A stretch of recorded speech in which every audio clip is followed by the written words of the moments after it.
Friends,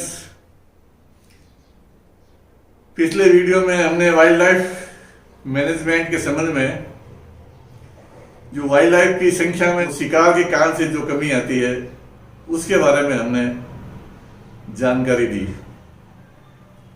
wild life protection act 1972 के तहत जो शिकार करने पे निषेध किया गया है सेक्शन 9 के अंडर में, और शिकार करने के बाद में यदि उसको कैप्टिविटी में रखा गया है उस ऑफेंस के बारे में, शिकार करने के बाद में यदि उसको बेचने का काम किया गया है तो उस ऑफेंस के बारे में, शिकार करने के बाद में यदि उसके कोई प्रोडक्ट बनाए हो उसके बारे में जानकारी दी। अब वाइल्ड लाइफ मैनेजमेंट के संबंध में जो दूसरा मैनेजमेंट होता है वो होता है वन्य जीवों के प्राकृतिक वास को सुरक्षित करना और संरक्षित करना। यदि वन्य जीवों को शिकार से बचा लिया तो वन्य जीवों को बनने के लिए उनकी डायनेमिक कंडीशन, जिसमें जन्म दर ज्यादा हो, मृत्यु दर कम हो, इस डायनेमिक्स को बढ़ाने के लिए जरूरी है कि वन्य जीवों के प्राकृतिक वास को सुरक्षित किया जाए, संरक्षित किया जाए। तो प्राकृतिक वास क्या होते हैं, इसको अंग्रेजी में हम हैबिटेट बोलते हैं। तो इस हैबिटेट की जो परिभाषा है वो वाइल्ड लाइफ प्रोटेक्शन एक्ट 1972 के सेक्शन 2 के सबसेक्शन 15 में दिया हुआ है, जिसके अंतर्गत भूमि, जल, वनस्पति और स्थल ये चीजें आती है। तो प्राकृतिक वास को संरक्षित और सुरक्षित करने के जो कानूनी प्रावधान वाइल्ड लाइफ प्रोटेक्शन एक्ट 1972 के अंदर दिए गए हैं, उन पे प्रकाश डालने से पहले थोड़ा प्राकृतिक वास की जानकारी मैं आपको दे रहा हूं। वैसे हम सब जानते हैं प्राकृतिक वास में जो पहला पहलू है वो होता है स्थान। वन्य जीवों को रहने के लिए, विचरने के लिए, जीने के लिए स्थान की आवश्यकता होती है, पर्याप्त स्थान होना चाहिए। यदि स्थान छोटा होगा और पॉपुलेशन ज्यादा होगी तो वहां वन्य जीवों का सर्वाइवल मुश्किल है और धीरे धीरे असंभव भी हो जाएगा। स्थान के बारे में एक चूहों पे शोध की गई थी, जिसके अनुसार एक सीमित स्थान में चूहों की संख्या बढ़ गई थी, उनके बिल बढ़ गए थे।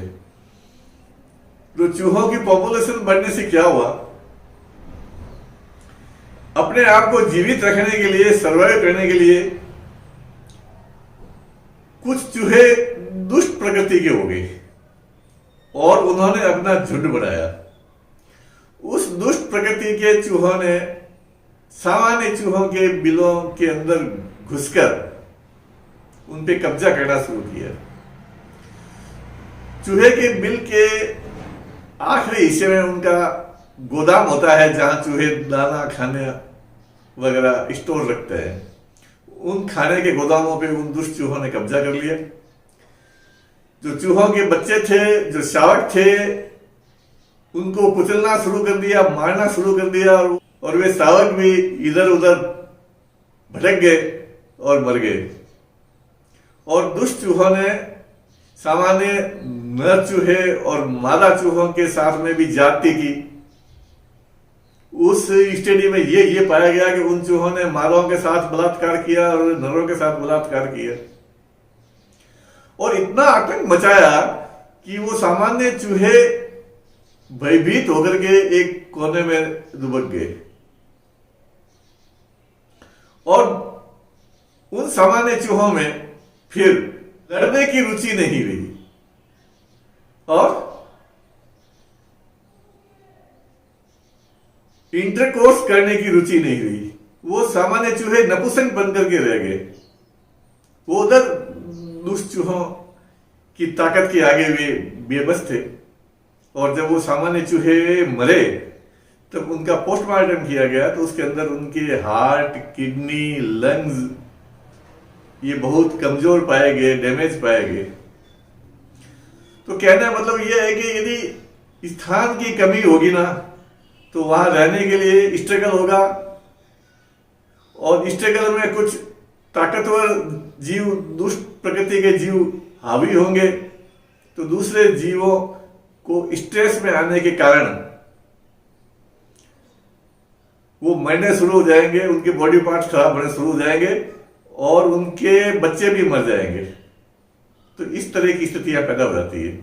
तो स्थान वन्य जीवों के लिए पर्याप्त होना जरूरी है, लेकिन स्थान सीमित कैसे होता है? वो एक ऐसा प्राणी है इस जगत में जो केवल खुद बढ़ना चाहता है, वो है मनुष्य। मनुष्य वन्य जीवों के प्राकृतिक आवासों पर कब्जा कर रहा है, उनके स्थान पर खेती कर रहा है, उनके स्थान पर गांव, नगर, उद्योग बसा रहा है, उनके स्थान पर खनन कर रहा है, खोद के खनिज निकाल रहा है। तो वन्य जीवों के जो प्राकृतिक स्थान है उसको मनुष्य डैमेज कर रहा है, उनको संकुचित कर रहा है। तो ये सबसे बड़ा खतरा वन्य जीवों को है। तो इस तरह की गतिविधियां रोकने के लिए वाइल्ड लाइफ प्रोटेक्शन एक्ट 1972 में प्रावधान किए गए हैं, वो मैं आपको बाद में बताऊंगा। अब प्राकृतिक आवास के अंदर दूसरी चीज आती है भोजन। तो जीवन के लिए भोजन एक ऊर्जा प्राप्त करने के लिए बहुत जरूरी है।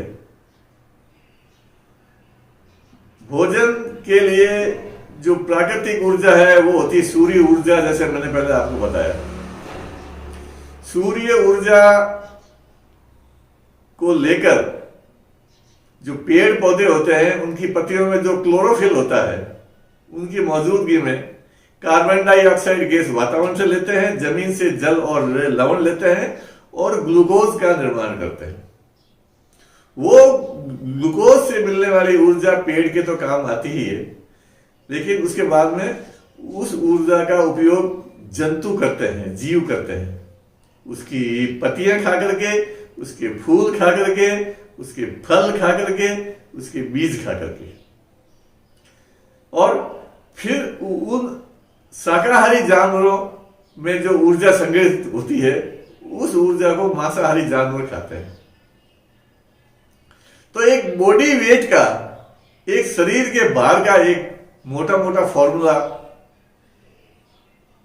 एक किसी अंग्रेज वैज्ञानिक, उसका मैं नाम भूल रहा हूं, उसने बताया था। वो फॉर्मूला था 10% का, यानी कि एक शाकाहारी जानवर का वेट 10 किलो बढ़ाने के लिए उसको 100 किलो वनस्पति खानी पड़ती है। 100 किलो वनस्पति से एक शाकाहारी वन्य पशु का वेट 10 किलो बढ़ता है, और शाकाहारी के 10 किलो बॉडी वेट से खाने से एक मांसाहारी का वेट 1 किलो बढ़ता है। तो यानी कि जो ऊर्जा होती है वो 10% ही आगे अंतरित होती है। तो किसी जंगल में वन्य पशुओं के सर्वाइवल के लिए यदि प्रबंधन किया जाए तो वहां यह देखा जाना चाहिए कि कितने मांसाहारी जानवर है। उन मांसाहारी जानवरों का 10 गुना शाकाहारी जानवर होने चाहिए, और शाकाहारी जानवरों के 10 गुना वेट में वहां घास, पेड़ पौधे, वनस्पति होनी चाहिए। और वनस्पतियां भिन्न भिन्न प्रकार की होती है। एक कच्ची घास होती है, सूखी घास होती है, हार्ड घास भी होती है। तो छोटी साइज के झाड़ियां होती है, बड़ी साइज के पेड़ होते हैं, तो बहुत बड़े पेड़ होते हैं, क्लाइंबर्स होते हैं। यानी कि हर स्थिति का वनस्पति होता है और उनके अंदर अलग अलग कंटेंट होते हैं। हम जो आयुर्वेदिक औषधियां देखते हैं ना, उसमें हर औषधि के अलग अलग गुण होते हैं। तो सारी औषधियां बेसिकली जंगल में उगने वाली वनस्पतियां हैं। तो समस्त प्रकार की वनस्पति होने पर वहां जो पाए जाने वाले जो वन्य पशु है वो अपने स्वाद के अनुसार भोजन करते हैं। केवल स्वाद आदमियों को ही नहीं आता खाने में, वन्य पशुओं को भी स्वाद आता है। चीतल है, वो हरी हरी कॉम्प्ले खाएगा, जो घास की नई नई कॉम्प्ले निकलती है, हरी हरी घास, मुलायम मुलायम घास, चीतल खाता है। फिर जो सूखी हुई घास होती है उसको बारहसिंगा, सांबर, गोर, ये खाते हैं। कहीं वो है कठोर कड़क जो घास होती है, जो गैंडे खाते हैं काजीरंगा सेंचुरी में। तो इसमें पशुओं में कॉम्बिनेशन भी होता है। जैसे जो लंगूर होते हैं वो पेड़ों के ऊपर रहते हैं, तो वो भी पेड़ों से जो चीज मिलती है, फल पत्तियां, वो उनमें सेलेक्टिव भाग खाते हैं। किसी की कच्चा कच्चा जो होता है डंठल, वो खाएगा, पत्ते नीचे फेंक देगा। तो जब पत्ते नीचे फेंकेगा तो नीचे जो चीतल का झुंड होता है वो उनका मुंह पत्तों तक पहुंचता नहीं है, वो बंदर के फेंके हुए पत्ते खा लेते हैं। तो चीतल के सर्वाइवल के लिए लंगूर होना जरूरी है। इस तरह से हर प्राणी और हर वनस्पति एक दूसरे से जुड़े हुए होते हैं। तो जंगल के अंदर भोजन की पर्याप्त मात्रा होनी चाहिए। भोजन की पर्याप्त मात्रा को नुकसान कौन पहुंचाता है? वही मनुष्य, जो पेड़ काटता है, पत्ते काटता है, घास को नुकसान पहुंचाता है, अपने हजारों पालतू पशुओं को जंगल में डाल देता है। पालतू पशु किसी फूड चेन का हिस्सा नहीं होते आगे, वो एक मालिक के अंडर में रहते हैं। वो दिन में जंगल में छोड़ देते हैं, शाम को जाकर के स्टॉल पे लग जाते हैं, उसका दूध लिया जाता है, बाड़ों में बंद हो जाते हैं। तो मनुष्य इन वन्य जीवों का जो भोजन है वो नष्ट करता है पालतू पशुओं के द्वारा। आग लगा देता है जंगल में। या आबू रोड में तो जो आदिवासी है, ग्रासिया वगैरह है, उनके ऐसी धारणा है कि जब उनकी कोई मन्नत पूरी होती है तो भाखर को स्नान कराते हैं। भाखर को स्नान कराना मतलब जो पहाड़ है उसके ऊपर घास उगी हुई है, आग लगा देते हैं, पहाड़ जल जाता है, उनकी मन्नत क्या हमारी पूरी होगी। सभी प्रकार से आदमी वन्य प्राणियों का भोजन नष्ट करता है। ये इस कारण से इसको रोकने के लिए, भोजन की को नष्ट होने से बचाने के लिए भी इस वाइल्ड लाइफ प्रोटेक्शन एक्ट 1972 में प्रावधान किए हैं, वो डिटेल में समझाओ। भोजन का मैनेजमेंट बहुत जरूरी होता है। दूधवा नेशनल पार्क में वो जो कड़ी वाली घास है वो काफी होगी थी वहां पे। तो वाइल्ड लाइफ ने सोचा, फॉरेस्ट ऑफिसर सोचा कि भी काजीरंगा से गैंडों को लाके यहाँ छोड़ा जाए तो उनके ये घास काम की है और ये घास कंट्रोल में रहेगी। तो उन्होंने काजीरंगा से गैंडा ला करके दूधवा नेशनल पार्क में रखा। तो कहने मतलब ये है कि वन अधिकारी को पूरी स्टडी करनी चाहिए जंगल में कि यहाँ किस भोजन की बहुतायत है, किसकी कमी है। यदि किसी की कमी है, घास की कमी है, तो क्लोजर बनाए, रोटेशनल रूप से खोले जाए। प्लांटेशन किया जाए, अच्छे अच्छे जो पौधे होते हैं जो फूड वैल्यू रखते हैं, न्यूट्रिएंट वैल्यू रखते हैं, उनका प्लांटेशन किया जाए।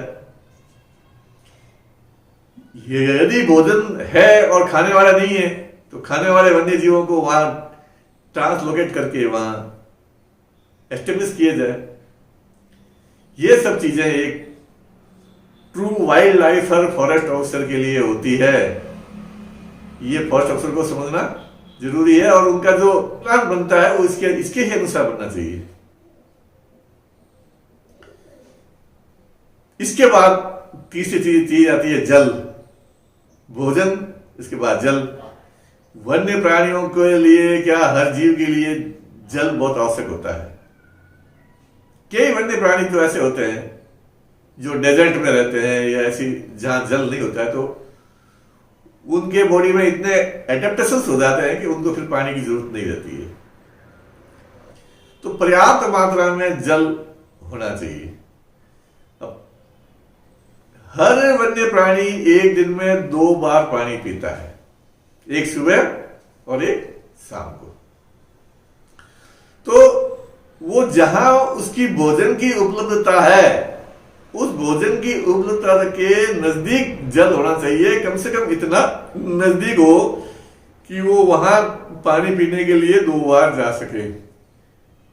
यदि उसकी भोजन की उपलब्धता से जल दूर हुआ तो वो भोजन उसके कोई काम का नहीं है, क्योंकि उसकी प्राथमिक जो आवश्यकता है वो पानी है। वो पानी के नजदीक रहेगा, भोजन दूर हो जाएगा, वेस्ट हो जाएगा, जानवर को भी खाने के लिए नहीं मिलेगा। तो वाइल्ड लाइफ मैनेजमेंट में ये पानी और जल की दूरियां समझनी जरूरी है।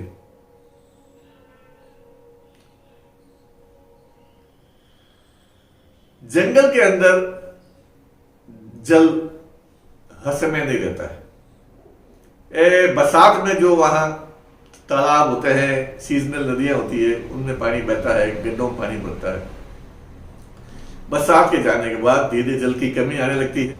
और जल की कमी भी मेनली इसलिए आती है कि मनुष्य उस जल का उपयोग कर लेता है, उसके पालतू पशु उस जल का उपयोग कर लेते हैं। तो एक गर्मियों के दिनों में या जल की जब कमी होती है, पिंच पीरियड बोलते हैं उसको, पिंच पीरियड। पिंच यानी दबाव महसूस करते हैं, कष्ट महसूस करते हैं। उस पीरियड में पानी नहीं रहता है। तो उस पिंच पीरियड में पानी की व्यवस्था के लिए जो वाइल्ड लाइफ का इंचार्ज है, जो फॉरेस्ट ऑफिसर है, उसको चाहिए कि पिंच पीरियड में जहां भोजन की उपलब्धता है उसके पास में कृत्रिम छोटे छोटे नाडे, तालाब, पक्के बना करके उनमें पानी भरा रखे, उसमें पानी भरते रहे, ताकि पिंच पीरियड में वो पानी वन्य जीवों के काम आए और वन्य जीव सर्वाइव करे, वहां से माइग्रेट नहीं हो। ये पानी का उपलब्धता और अनुपलब्धता ये वन्य जीवों के माइग्रेशन का बहुत बड़ा कारण होता है। मेरी पोस्टिंग राजस्थान में करौली जिले के मंडरेल रेंज में थी। वहां चंबल नदी बहती थी। तो चंबल नदी के एक किनारे रोड थी और उसके आगे जंगल थे, गांव थे। तो मैं सांझ के समय जब वहां से गश्त करने निकलता था तो मेरी गाड़ी की हेडलाइट में अनेक तरह के वन्य पशु अलग अलग टाइम में वो रोड क्रॉस करते हुए और चंबल नदी जाते और वहां से पानी पी करके वापस लौटते। वो रोड, वो सड़क जो मंडरेल से करणपुर तक जाती थी, उससे आगे भी आती थी बालेर तक, वो रोड वन्य जीवों के लिए बड़ी खतरनाक थी। सुबह और शाम के समय स्पेशली जब वन्य जीव उस रोड को क्रॉस करके चंबल नदी में पानी पीने आते थे ना, और वहां तेज गाड़ियां चलती थी, उनका एक्सीडेंट का पूरी संभावना थी और होते थे। सरकार ने रोड बनाते हुए उसके आदमियों का ध्यान रखा, गाड़ियों का ध्यान रखा, निवासियों का ध्यान रखा, लेकिन वन्य प्राणी पर ध्यान नहीं रखा। तो इसमें भी एक ये मनुष्य फैक्टर है। तो पिंच पीरियड में वन्य जीवों के पानी के लिए व्यवस्था होनी चाहिए। चौथा बिंदु आता है आवरण, जिसको अंग्रेजी में कवर बोलते हैं। कवर, उनका आवरण। वन्य प्राणी को शेल्टर के लिए आवरण जरूरी है, एक सुरक्षा कवर जरूरी है। नेचर में सुरक्षा कवर कई तरह के होते हैं। पहला सुरक्षा कवर पलायन के लिए जरूरी होता है, उसको है पलायन आवरण करते हैं। जब वन्य पशु अपने दुश्मन से बचने के लिए भागता है तो उसको छुपने के लिए जगह चाहिए। छोटे वन्य जीव जैसे खरगोश है, वो छोटी छोटी झाड़ियां हो तो वो खरगोश उन झाड़ियों में दुबकेगा, उन झाड़ियों में से होते हुए भागेगा, आगे पलायन करेगा। तो अपने दुश्मनों से बचने के लिए झाड़ियां, पेड़, चट्टानों के अंदर बड़े बड़े गड्ढे, गुफाएं, ये उसके कवर होना जरूरी है उसमें। यदि नहीं हो तो वहां फॉरेस्ट अफसर को, वाइल्ड लाइफ को कृत्रिम रूप से भी ऐसा कवर बनाना चाहिए। इसके अलावा ये कवर ब्रीडिंग के लिए जरूरी होते हैं। जब वन्य पशु मेटिंग करता है या बच्चे देता है तो उसको कवर की जरूरत होती है। जो पक्षी होते हैं वो घोंसले बनाते हैं, पक्षी घोंसले बनाते हैं, उसको नेस्ट कवर कहते हैं। ये कैट फैमिली के और ये जो डॉग फैमिली के होते हैं, ये इनको अपनी वो चाहिए, घुरी चाहिए, खड्डे चाहिए चट्टानों के अंदर, जिसके अंदर बैठ करके वो अपने आप को ऐसे सुरक्षित करे, वहां मीटिंग कर सके, वहां बच्चे दे सके, बच्चों को सुरक्षा मिल सके। तो ये ब्रीडिंग कवर होता था। धूप, बरसात, तूफान से बचने के लिए भी कवर चाहिए। तो प्राकृतिक वास में चौथी चीज है वो है कवर। और ये कवर भी मनुष्य की भेंट चढ़ते जा रहा है। इन सब चीजों को रोकने के लिए मनुष्य द्वारा स्थान, भोजन, जल, कवर को नुकसान नहीं पहुंचाए, इसके लिए वाइल्ड लाइफ प्रोटेक्शन एक्ट 1972 में प्रावधान किए हुए हैं। तो ये हो गए प्राकृतिक वास। अब इन प्राकृतिक वास को सुरक्षित रखने के लिए, मनुष्य से सुरक्षित रखने के लिए वाइल्ड लाइफ प्रोटेक्शन एक्ट में प्रोटेक्टेड एरिया अधिसूचित करने के प्रावधान दिए हुए हैं कि इनके प्राकृतिक वासों को प्रोटेक्टेड एरिया बनाया जाए, आदमी से सुरक्षित बनाया जाए, इसलिए इनको प्रोटेक्टेड एरिया कहते हैं। अब ये प्रोटेक्टेड एरिया क्या होते हैं? इसके लिए वाइल्ड लाइफ प्रोटेक्शन एक्ट में धारा 18 के तहत अभयारण्य, सेंचुरी को घोषित किया जाता है, अधिसूचित किया जाता है कि भाई ये सेंचुरी, ये क्षेत्र, इस बाउंड्री के बीते का जो क्षेत्र है वो सेंचुरी है, अभयारण्य है, और वहां ये गतिविधियां निषेध है। इसके अलावा धारा 35 में नेशनल पार्क अधिसूचित करने का प्रावधान किया गया है। सेंचुरी के तहत, सेंचुरी की तरह ही नेशनल पार्क की अधिसूचना होती है। इसके अलावा धारा 36A में कंजर्वेशन रिजर्व, ये एक नया रूप शामिल किया गया है एरिया में, वो कंजर्वेशन रिजर्व। उसमें भी उस क्षेत्र को सुरक्षित रखने के लिए कई तरह की गतिविधियां निषेध की जाती है। और धारा 36C के तहत कम्युनिटी रिजर्व, ये भी एक नया प्रावधान है। इस कम्युनिटी रिजर्व को भी वन्य जीवों की सुरक्षा के लिए एक क्षेत्र को अधिसूचित किया जाता है। तो प्राकृतिक वास बचाने के लिए वाइल्ड लाइफ प्रोटेक्शन एक्ट 1972 के सेक्शन 18 के तहत अभयारण्य घोषित किए जाते हैं, 35 के तहत नेशनल पार्क घोषित किए जाते हैं, 36A के तहत कंजर्वेशन रिजर्व घोषित किए जाते हैं और 36C के तहत कम्युनिटी रिजर्व घोषित किए जाते हैं। इन प्रोटेक्टेड एरियाज के बारे में मैं 1 by 1 अगले वीडियो में आपको जानकारी दूंगा। तब तक बने रहिए मेरे साथ। और हाँ भाई, एक बार और कह देता हूं, जिन लोगों ने मेरा चैनल सब्सक्राइब कर लिया है मुझे बहुत खुशी है और वो उनको भी जानकारी मिलती रहेगी।